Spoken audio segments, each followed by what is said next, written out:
Greece and Troy were locked in a long, bitter war.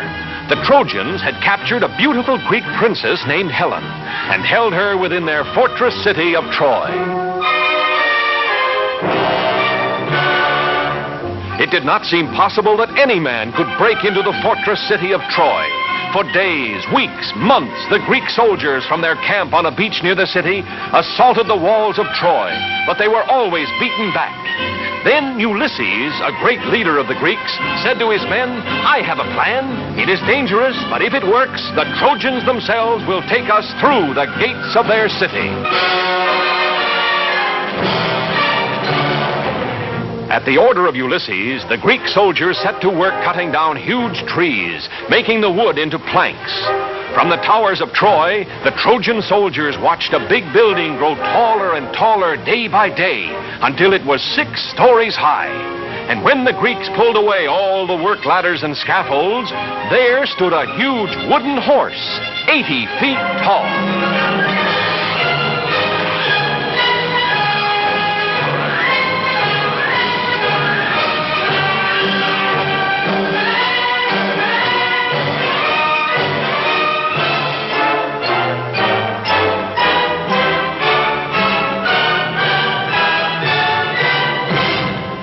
All along the towering walls of Troy, the soldiers and the people gathered to look out across the plain at the great wooden horse. They wondered what it was for, what it meant.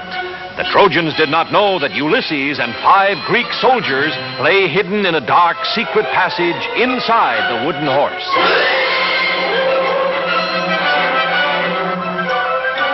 All through the night, fire blazed brightly on the beach. The Greeks were burning their tents just as if they were giving up their camp and sailing back home. When morning came, not a Greek ship or soldier remained. But where they had camped stood the great Trojan horse.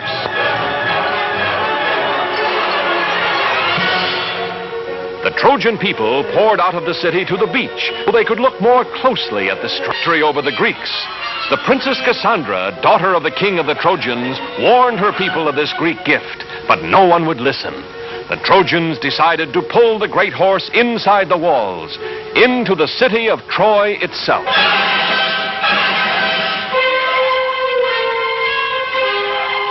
The Trojans tied thick ropes around the legs of the huge wooden horse. Hundreds of men took a hand at the ropes. Others lined up behind the horse.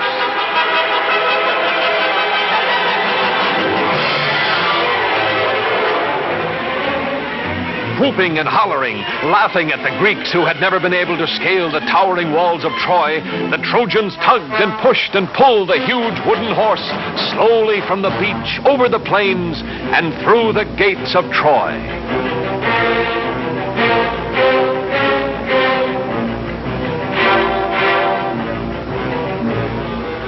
In the dark, secret passage of the wooden horse, Ulysses and the 5 soldiers lay quietly waiting.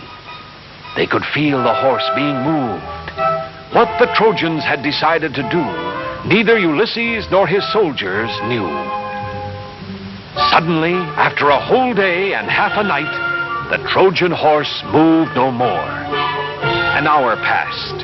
Still the horse did not move. Ulysses gave a signal. The soldiers felt their way silently down the dark, secret passage, following Ulysses. Cautiously, he opened the trapdoor. Just as he hoped, the Trojans had brought the horse inside the walls of Troy. The city was sleeping now, and the walls were unguarded. Ulysses drew his sword.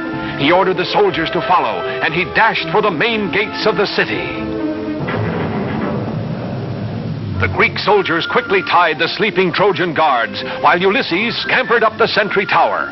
Holding a torch high above his head, he signaled to the Greek army, which had turned around and sailed back to the beach during the night.